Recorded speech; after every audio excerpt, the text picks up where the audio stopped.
Trevor tightened his grip against the booth and smiled while Emily froze with a coffee pot still shaking in her hands. Rain slammed against Rosie's diner windows hard enough to rattle the glass, but suddenly she could not hear any of it. Not the thunder, not the dishes, not even her own breathing. Only one thing echoed in her head. I know where Lily is. Emily had spent months hiding, changing routines, moving apartments, pretending fear was just another part of survival. Tonight, it finally caught up with her. Then the room changed. No shouting, no threats, just silence. At the corner booth, Adrian DeLuca slowly lifted his eyes.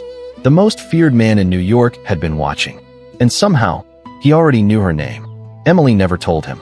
Then Trevor looked at Adrian, and his face lost color for the first time all night. If something about this feels wrong, don't look away. And now, the Real story begins. The scariest part about drowning isn't the water. It's realizing nobody notices you're sinking. Rain hammered against the diner windows hard enough to rattle the old glass frames while burnt coffee and fryer grease thickened the air around me. Midnight shifts at Rosie's diner always smelled like exhaustion and cheap refills, but tonight felt heavier somehow. Maybe it was the bruise blooming beneath the sleeve of my uniform. Maybe it was the text message sitting unread in my apron pocket. Or maybe it was the fact that my 5-year-old daughter was sleeping 3 blocks away in Mrs. Green's apartment while I stood under flickering neon lights pretending everything in my life wasn't quietly falling apart. I balanced 3 plates against my arm and pushed through the swinging kitchen door as thunder rolled across Manhattan like distant artillery. Friday nights usually brought loud tourists and drunk businessmen, but the storm had emptied most of the streets. Only a handful of customers sat scattered across the booths beneath the buzzing fluorescent lights. A truck driver nursing black coffee, 2 college kids sharing fries, an older couple arguing quietly over pie. Normal people, invisible people, people too busy surviving their own lives to notice someone else breaking apart right in front of them. Emily, my manager snapped from behind the register. Table 7 needs refills. Got it. My voice sounded smaller than I remembered, like I'd been shrinking for months without noticing. I grabbed the coffee pot and moved toward the booth near the front windows. My sneakers squeaked against the checkered floor tiles, and pain flared through my wrist when I lifted the pot too quickly. I kept smiling anyway. Smiling had become automatic the same way breathing had. Something you learned to do no matter how tired you were. The bell above the diner door suddenly chimed. Cold wind swept inside with the rain, and every conversation in the room stopped. I looked up instinctively. 4 men walked in wearing dark coats soaked with rainwater, the kind of men who moved like they owned whatever room they entered. Broad shoulders, sharp eyes, expensive watches catching the neon glow. The last man stepped through the doorway a second later, and somehow the entire diner felt smaller when he entered. Tall, dark hair pushed back neatly despite the storm. Black wool coat tailored perfectly over a charcoal suit that probably cost more than my monthly rent. He didn't raise his voice, didn't look around dramatically, but people noticed him anyway. Fear has a presence to it. Real power doesn't need to announce itself. My manager nearly tripped rushing toward their booth. Mr. DeLuca, he said nervously, didn't expect you tonight. Adrian DeLuca. Even I knew that name. Everybody in New York did. Some called him a businessman. Others whispered darker things after midnight. But nobody ever said those things too loudly. Adrian gave a small nod and slid into the corner booth near the windows while the other men spread out around him automatically, protectively, like satellites orbiting something dangerous. I lowered my eyes fast and focused on pouring coffee into shaking hands that I prayed nobody noticed. You okay, sweetheart? The older woman at table 7 asked softly. Long night. I lied with a tired smile. My phone buzzed inside my apron again. Once, twice, 3 times. I already knew who it was without looking. My stomach tightened anyway. I waited until nobody was watching before slipping the phone out beneath the counter. Don't ignore me this time. Another message appeared immediately after. I know where Lily is. The blood drained from my face so quickly I had to grab the counter edge to steady myself. Thunder cracked outside. Somewhere near the kitchen, dishes shattered. But all I could hear was my heartbeat pounding against my ribs while rain streaked down the windows beside the most feared man in New York. And for the first time all night, Adrian DeLuca looked directly at me. Some men look dangerous because they carry weapons. Others look dangerous because they never need to touch one. Adrian DeLuca watched me from across the diner with the kind of stillness that made my skin tighten beneath my uniform. The storm outside blurred the city into streaks of silver and red neon, but inside Rosie's, everything suddenly felt too sharp, too quiet. Even the coffee machine hissed softer somehow. I shoved my phone back into my apron before another message could appear and forced my feet to move toward Adrian's table. Every survival instinct told me not to. Men with power always came with consequences. I learned that lesson long before tonight. But my manager was already waving frantically from behind the counter. His nervous smile stretched too tight across his face. "Take care of table 12 personally," he whispered as I passed him. "And Emily? Do not mess this up." I almost laughed at that.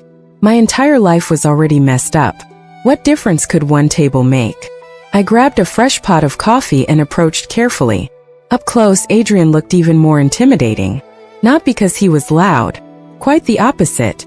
His silence controlled the entire booth. The other men spoke quietly among themselves, but every few seconds their eyes flicked toward him automatically, checking his reactions the way people checked weather before a storm. His dark hair was still damp from the rain, one sleeve of his charcoal coat folded neatly beside him. A silver watch glinted beneath the cuff of his black shirt when he reached for his espresso cup. Elegant hands. Steady hands. The kind that never shook under pressure. "Refill?" I asked softly. Adrian lifted his gaze toward me. God, those eyes. Gray without warmth. Calm enough to make panic feel embarrassing. He studied me for one long second before sliding his cup slightly forward. "Thank you, Emily." My breath caught. I never told him my name. Fear crawled slowly down my spine while I poured espresso into the tiny white cup. The coffee trembled against the rim because my hands would not stay steady anymore. Adrian noticed. Of course he noticed. Men like him noticed everything. "You should sit down for a minute," he said quietly. "You look exhausted." One of the men beside him shifted slightly, like even he was surprised Adrian had spoken at all. I forced a smile. Single moms do not really get breaks. Something unreadable flickered behind Adrian's eyes at that. "You have a daughter." Not a question. I swallowed hard. "Yes." "How old?" "5. Another small pause. "What is her name?" "Lily." Saying her name out loud always softened something inside me, even on nights like this. Especially on nights like this. Adrian leaned back slightly in the booth, his gaze never leaving my face. Not staring at me the way drunk customers did. Not looking at my body. Looking at me like he was trying to solve something. "You should not be working this late alone," he said finally. Before I could answer, the diner door slammed open hard enough to rattle the windows. Cold wind swept through the room again, carrying rain and cigarette smoke inside with it. My entire body froze instantly. Trevor stood near the entrance wearing a soaked leather jacket and the same furious expression that had haunted my nightmares for almost a year. His eyes found me immediately. I saw the moment he noticed Adrian's table, saw the calculation behind his stare. But then he smiled anyway. And somehow that smile scared me more than if he had started yelling. "Emily," he called loudly across the diner. "You ignoring my texts now?" Every customer suddenly became fascinated with their coffee cups. Nobody looked up. Nobody moved. That was the thing about fear. It spread quietly from person to person until silence became part of the furniture. I gripped the coffee pot tighter to stop my hands from shaking. Adrian remained perfectly still in the booth beside me. Calm. Controlled. Watching everything. Then Trevor started walking toward us. And for the first time all night, I realized Adrian DeLuca was not the most dangerous man in the room.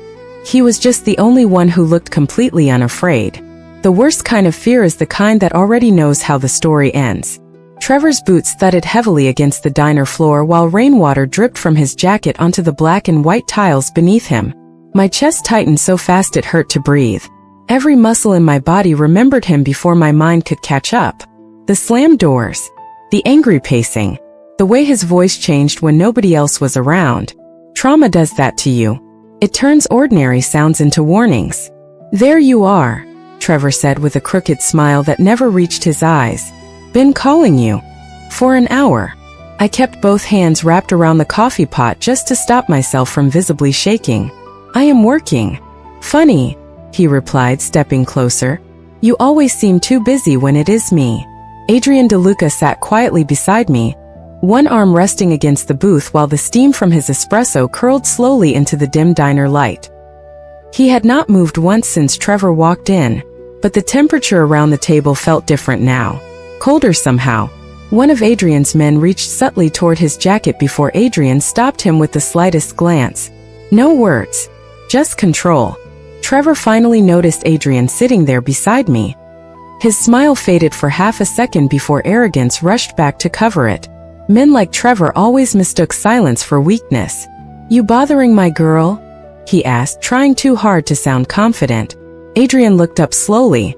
Calm gray eyes settled on Trevor with almost clinical disinterest. No, Adrian said evenly. She seems bothered already. The entire diner went still again. Even the fryers behind the kitchen suddenly sounded too loud.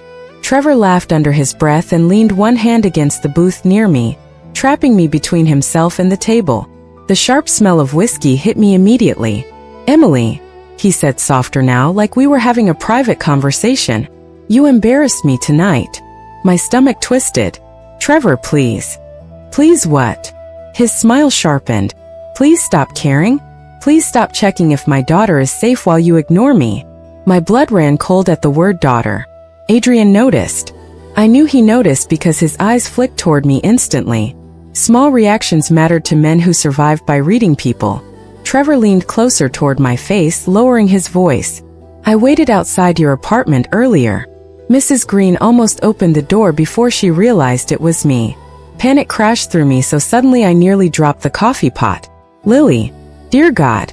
Lily. I had spent months building routines designed to keep her safe. Different babysitters. Different routes home. Different schedules every week. But Trevor always found a way back in. Always. Do not involve her, I whispered. Trevor shrugged casually. Then stop acting like I am the enemy.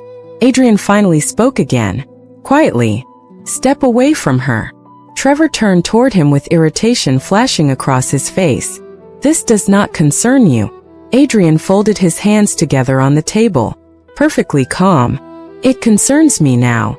Something dangerous moved beneath those 4 words. Not loud anger. Worse. Certainty. Trevor straightened slightly, finally studying Adrian more carefully. The expensive suit. The silent men surrounding him. The manager pretending not to look while nervously wiping already clean counters. I watched realization begin creeping into Trevor's expression.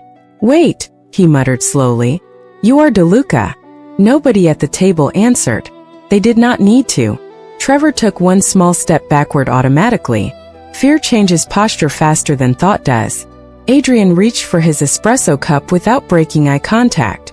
You should leave, he said calmly. Emily still has work to finish. Trevor forced out another laugh, weaker this time. I was just talking to my girlfriend. No, Adrian replied softly. You were making her afraid. The silence afterward stretched painfully long.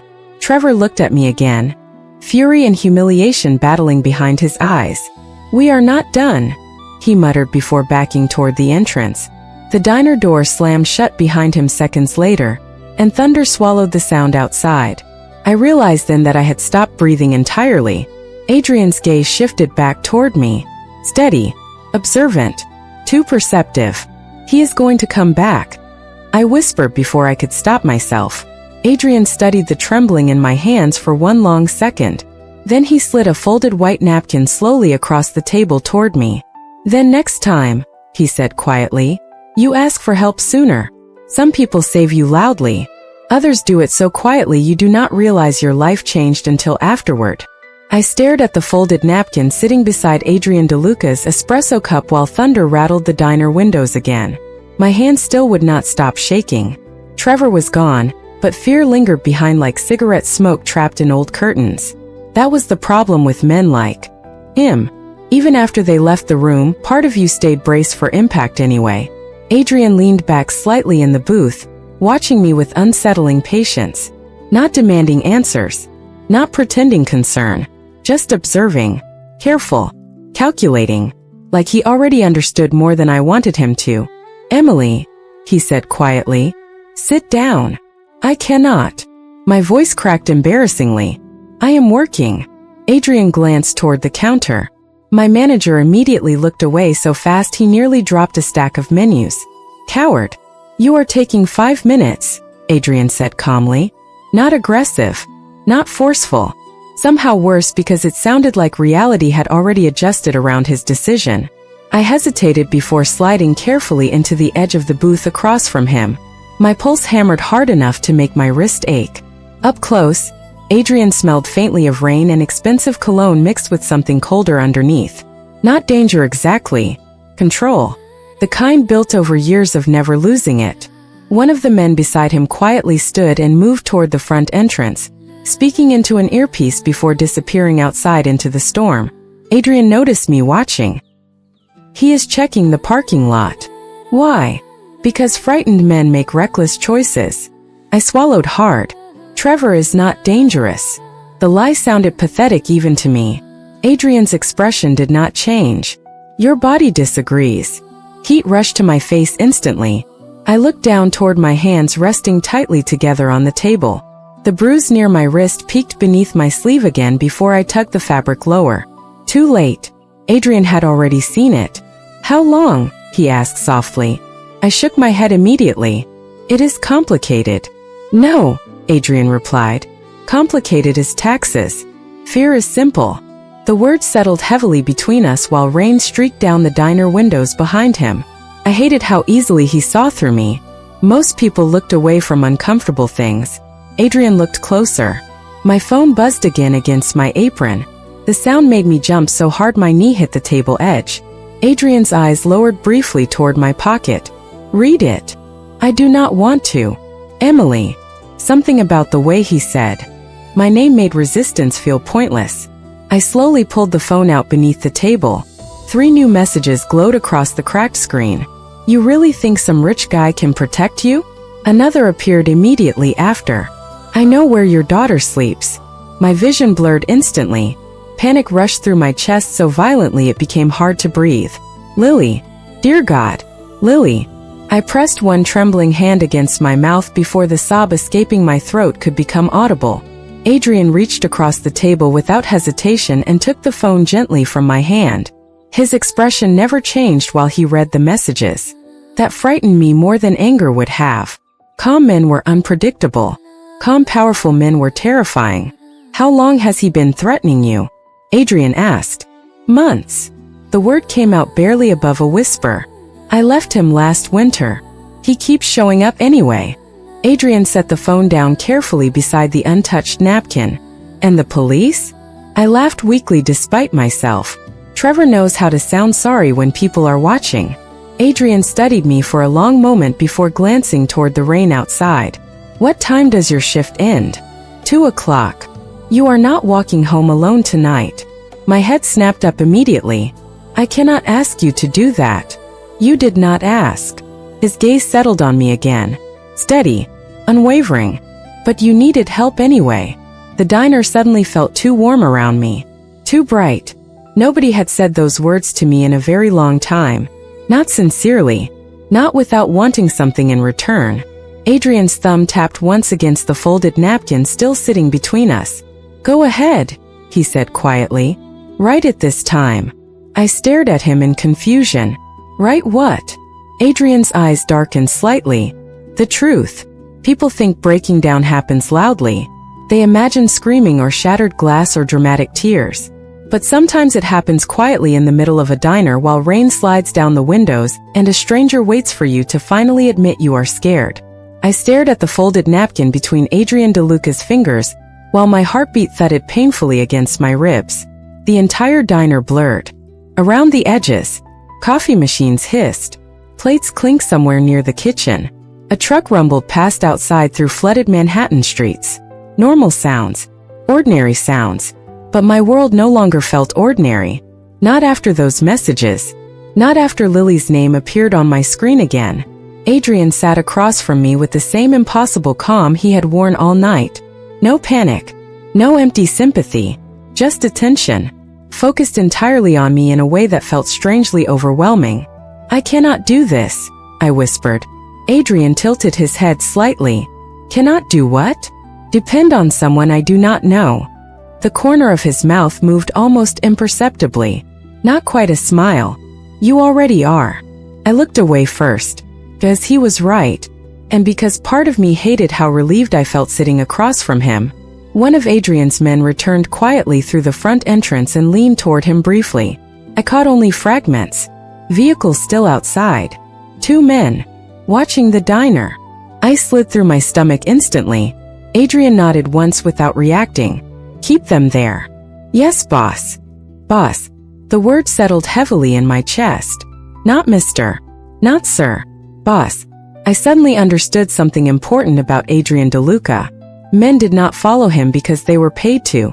They followed him because they feared disappointing him. Adrian's gaze shifted back toward me after the man stepped away. "Trevor is not alone tonight." My fingers tightened together painfully beneath the table. "He has friends who think loyalty means helping him scare women." Adrian's expression hardened slightly at that. Not explosive anger. Worse, controlled disappointment. "And you have been handling this alone?" I laughed weakly, exhausted beyond pretending anymore. "That is what single mothers do." Silence stretched between us again while thunder rolled outside. Adrian finally pushed the napkin closer across the table. Beside it sat a silver pen I had not noticed him pull from his jacket. "Write everything down," he said quietly. "Names, places, threats." "Why?" "Because frightened people forget details later." I stared at him uncertainly.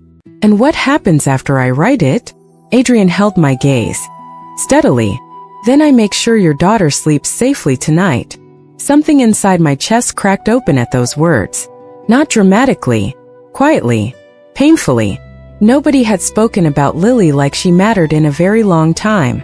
Most people heard single mother and immediately calculated inconvenience, expense, trouble. Adrian spoke about her like protecting her was already decided. My hands trembled as I slowly unfolded the napkin. The white fabric looked absurdly fragile against the darkness surrounding my life. I lowered the pen to the surface and froze. Trevor's name blurred through my tears before I even finished the first letter. Adrian noticed immediately. "Emily." His voice softened slightly. "Look at me." I did. Big mistake. Because calm gray eyes met mine with such unwavering certainty that my composure collapsed completely. I pressed trembling fingers against my mouth, trying desperately not to cry in front of him. "I am so tired," I whispered brokenly. "I am tired of checking windows before bed. Tired of lying to my daughter. Tired of pretending I am not scared every second of the day." Adrian watched me carefully without interrupting. Without pity. Somehow that made it easier to keep talking. "Lily asked me last week why we move apartments so much." My voice cracked harder. "She thinks it is an adventure." Adrian's jaw tightened slightly for the first time all night. "How old were you?" he asked quietly. "When you learned nobody was coming to help you?" The question hit harder than any threat Trevor had ever made. Because the answer came immediately. 22. Pregnant. Alone. Working double shifts while Trevor apologized with flowers between every broken promise. I looked down at the napkin again before finally writing one single word across the center with shaking hands. "Help." Adrian stared at the word silently for several seconds. Then he folded the napkin once very carefully and slipped it into the inside pocket of his coat like something valuable. "Good," he said softly. "Now let me handle the rest." Safety feels strange when you have spent too long surviving danger. Adrian DeLuca paid the diner bill without looking at the check. One of his men handled the cash while the others quietly spread through the restaurant like shadows preparing for rain. Nobody spoke loudly anymore. Even the customers sensed something had shifted. I stood behind the counter pretending to refill sugar containers while my pulse refused to settle. 2 o'clock suddenly felt impossibly far away. Adrian remained seated in the booth near the windows, one hand resting against the untouched espresso cup, while city lights reflected silver across the glass behind him. Calm, patient, like he had nowhere else to be except exactly where I was. That should have frightened me more than it did. My manager approached carefully once the dinner rush faded completely. "Emily," he whispered nervously, glancing toward Adrian's table. Who exactly is that guy? I forced my attention back toward stacking napkins. I do not know. Well, everybody else seems to. He lowered his voice further. The cooks are saying his people shut down 2 blocks outside. I frowned. What does that mean? I mean there are black SUVs parked at both corners now. My stomach tightened instantly. Before I could respond, the diner door opened again. Cold air swept across the room carrying rain and distant sirens through the late Manhattan night. One of Adrian's men stepped inside first, scanning the room automatically before nodding toward Adrian. It is handled, he said quietly. Handled. Such a simple word. But something about the way he said it made the hairs rise along my arms. Adrian gave a small nod and finally stood from the booth. The entire diner seemed to straighten unconsciously when he moved. Tall. Controlled. Dangerous in that quiet, expensive way powerful men often were. He crossed the diner floor slowly toward me while his coat brushed lightly against the polished tile. My manager disappeared instantly toward the kitchen. Coward again. Adrian stopped directly in front of me, close enough that I could see faint rainwater still clinging to the dark fabric near his collar. What time do you finish cleaning? 20 minutes. Good. His gray eyes flicked briefly toward the front windows where rain hammered endlessly against neon reflections. You are coming. With me afterward. My breath caught. I do not think that is a good idea. Adrian's expression remained unreadable. Walking home while frightened men wait outside is a worse one. I looked down immediately because he was right again. God, I hated that.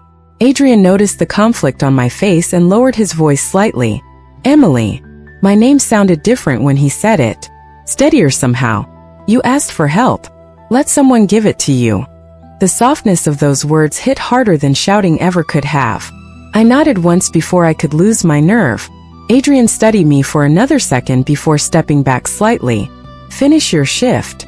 Then he turned away smoothly, returning toward the booth while one of his men opened the coat for him. Authority followed him naturally, effortlessly, like breathing.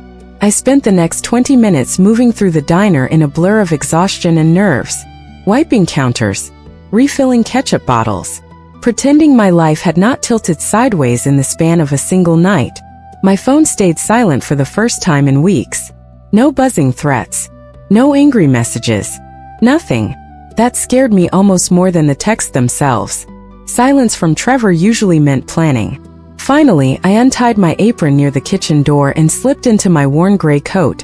My paycheck sat folded inside my purse beside Lily's crayon drawings and an overdue electric bill. Normal life. Fragile life. The diner lights dimmed one row at a time overhead while rain continued flooding the streets outside. Adrian waited near the entrance now, one hand in his coat pocket while thunder rolled low across the city. He glanced toward me as I approached. Ready. Nobody had asked me that in years. Ready. Like my opinion mattered. Like I mattered. I swallowed hard and nodded. Adrian opened the diner door himself before guiding me outside beneath the storm-dark Manhattan sky. 3 black SUVs lined the curb beneath the flickering streetlights while rain splashed against the pavement in silver sheets. One of Adrian's men stepped forward immediately and opened the rear passenger door for me. I hesitated. Adrian noticed. Emily, he said quietly over the storm. Nobody is going to hurt you tonight.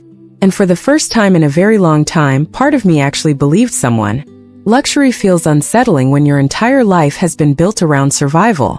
The inside of Adrian DeLuca's SUV smelled like leather, rain, and quiet money.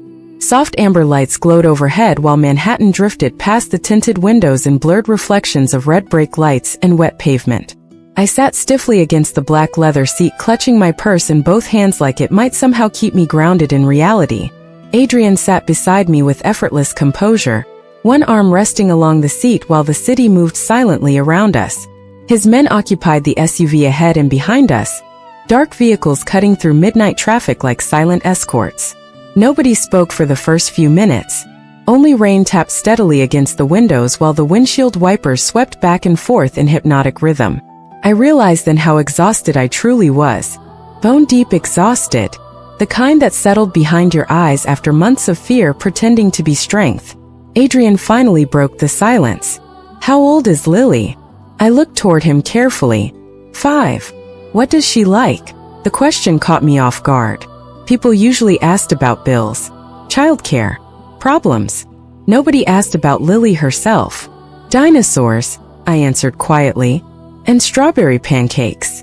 Something softened briefly in Adrian's expression, barely noticeable. Good taste. I almost smiled despite myself. Almost. Then my phone buzzed again. The sound ripped through the peaceful silence like broken glass. My entire body tensed instantly. Adrian noticed before I even reached for the phone. Do not answer it. I stared down at the glowing screen anyway. Trevor. Again. 7 missed calls now. 2 new messages.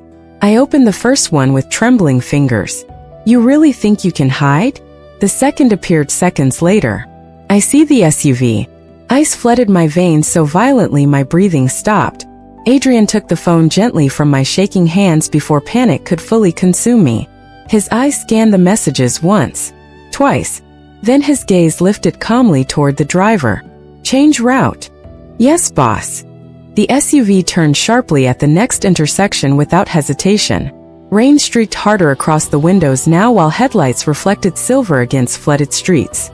My pulse hammered painfully against my ribs. How does he know where we are? I whispered. Adrian's expression remained unreadable. Because frightened men become obsessed. I pressed both hands against my mouth, trying desperately not to fall apart inside his car.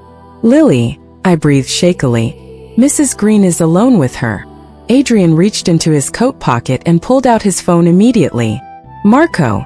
His voice turned colder now, sharper. I need 2 men outside East 81st Street.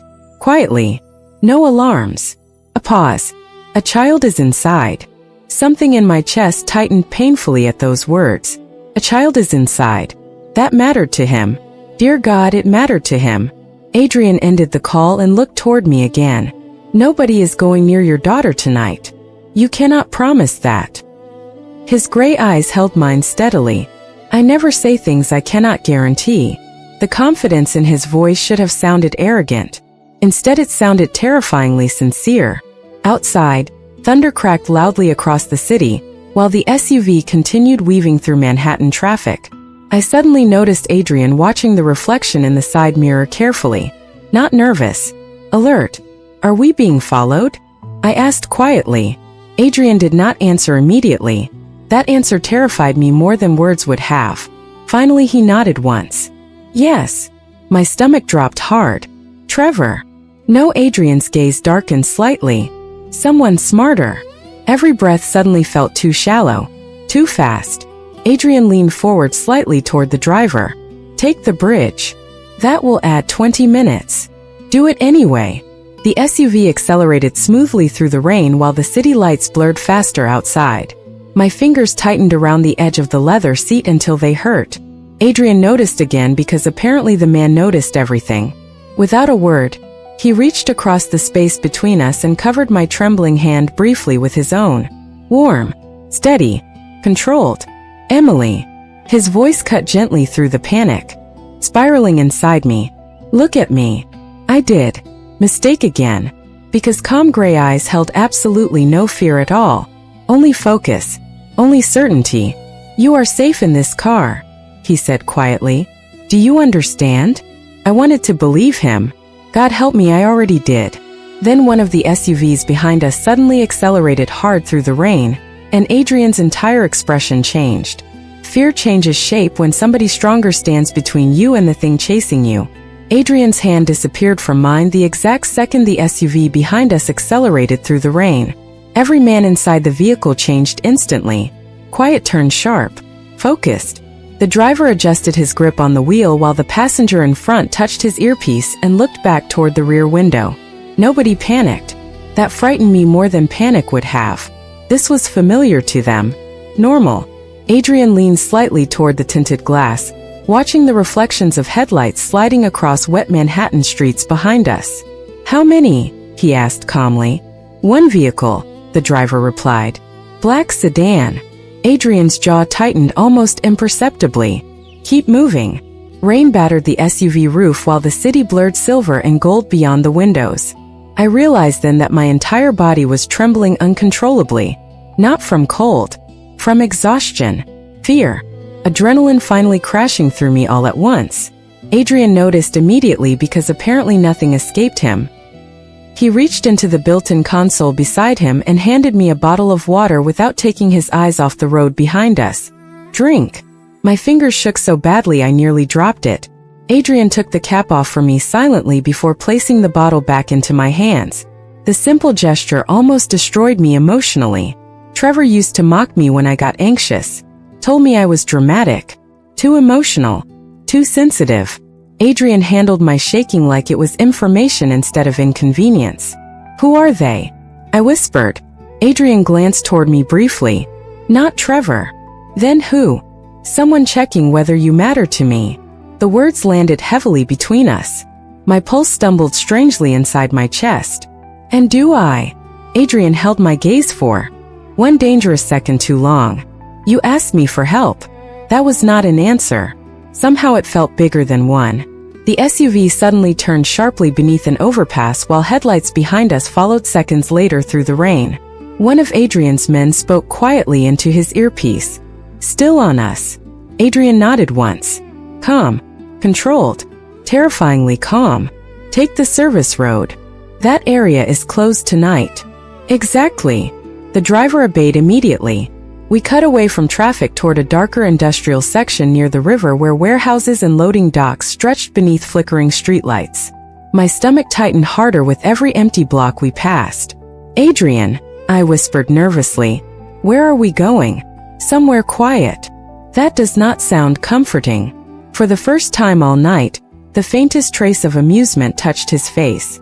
Tiny. Gone almost immediately. You are safer with me in dangerous places than alone in safe ones. The honesty of that statement stole my breath. Because deep down I knew he was right. The SUV slowed near an abandoned loading area overlooking dark water, and steel shipping containers stacked like silent buildings. Rain poured endlessly around us. The black sedan behind us finally rolled into view 30 yards back before stopping beneath a broken streetlight. My heartbeat slammed painfully against my ribs. Oh my God! Adrian remained perfectly composed beside me. Stay inside the vehicle.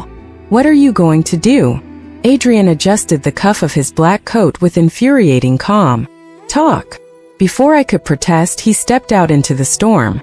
Rain immediately soaked the dark fabric across his shoulders while two of his men exited the front SUV behind him. Nobody raised voices. Nobody rushed forward.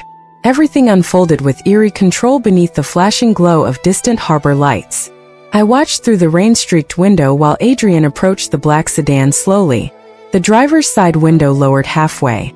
I could not hear the conversation through the storm, but I saw Adrian lean slightly downward toward the opening. Calm. Unmoved. Listening. Then whoever sat inside must have said something wrong because Adrian's entire posture changed. Not violently. Worse. Colder. One of his men stepped closer immediately while the sedan's engine suddenly revved hard like the driver wanted to leave. Adrian placed one hand flat against the roof of the car. The sedan stopped instantly. Even through layers of rain and glass, I felt the power in that moment. Not loud dominance. Absolute certainty. The kind men obeyed because resisting felt impossible. Seconds later, the sedan reversed sharply and disappeared back into the storm without another second of hesitation. Adrian stood motionless beneath the rain watching the taillights vanish before finally turning back toward the SUV. And somehow the most terrifying part was realizing he never looked worried even once. Home stops feeling safe long before you finally admit you are afraid to return to it. The drive to my apartment building happened in complete silence after the black sedan disappeared into the storm. Adrian sat beside me watching the rain slide across the windows while Manhattan slowly thinned into quieter streets lined with old brick buildings and flickering laundromat signs. My nerves still felt scraped raw from everything that had happened tonight, but exhaustion pressed heavier now. Emotional exhaustion. The kind that made your bones ache. I stared down at my worn purse resting in my lap and wondered how my life had become something dangerous men needed to discuss in dark SUVs at 2 in the morning. Adrian finally spoke as the driver turned onto East 81st Street. Your daughter is asleep. Relief hit me so hard my eyes burned instantly. You already checked? 10 minutes ago. I swallowed against the sudden tightness in my throat. Thank you. Adrian glanced toward me briefly. You do not have to thank people for protecting your child. The quiet certainty in his voice almost broke me again. Outside, rain softened into mist while the SUV slowed near my apartment building. Calling it an apartment building honestly felt generous. For cracked brick floors, rusted fire escapes, buzzers that barely worked. The corner grocery downstairs closed 6 months ago after flooding destroyed half the inventory. Adrian looked up at the building through the rain-streaked glass without saying anything at first. Then his eyes moved slowly across the broken front light, the cracked concrete stairs, the leaking gutter hanging sideways over the entrance. He noticed details the way other people notice danger. You live here? He asked quietly. Embarrassment flushed hot across my face immediately.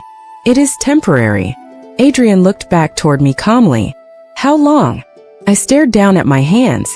Almost a year. Something unreadable crossed his face before the SUV finally stopped at the curb. One of his men stepped out first to scan the sidewalk while another remained near the rear entrance of the building. Protection. Real protection. Not promises whispered after apologies. My chest hurt suddenly from how unfamiliar that felt. Adrian opened the SUV door himself before stepping out into the damp night air. Rain misted lightly across his dark coat while harbor winds swept through the empty street. He turned back toward me and waited. No impatience. No command. Just waiting. I climbed out slowly, my sneakers splashing against puddles near the curb. The building looked even sadder standing beside him somehow. Smaller. More fragile. Adrian glanced once toward the second-floor window where Lily's nightlight glowed faintly behind cheap curtains. That is her room? I nodded. She likes the stars on the ceiling. Adrian followed my gaze upward quietly. Children should sleep somewhere they feel safe. I laughed softly before I could stop myself. Tired. Bitter. That must be nice. Adrian's attention shifted back toward me immediately. Emily. My name sounded low and steady beneath the rain. Look at me. I did. Mistake again. Because no man had ever looked at me the way Adrian DeLuca did in that moment. Not with hunger. Not ownership. Something stranger. Something more dangerous. Attention. Complete and unwavering. You survived long enough to ask for help, he said quietly. That matters. My throat tightened painfully. You make me sound stronger than I am. Adrian stepped slightly closer beneath the flickering streetlight. No, his voice softened just enough to hurt. I think you forgot you are allowed to be tired. The tears came instantly after that. Silent. Exhausted tears I had swallowed for months because single mothers do not get the luxury of falling apart. I looked away quickly, embarrassed, but Adrian did not pretend not to notice. He simply stood beside me while rain tapped softly against the parked SUVs and distant sirens echoed through sleeping Manhattan streets. Finally, I whispered the truth I had been too ashamed to admit to anyone. I do not know how to do this anymore. Adrian studied my face for one long quiet second before reaching up carefully and brushing a rain-soaked strand of hair away from my cheek. Gentle. Controlled. Like he understood exactly how fragile I felt tonight. You do not have to do it alone anymore, he said softly. And standing there beneath the rain beside the most feared man in New York, I realized something terrifying. For the first time in years, I actually wanted to believe someone.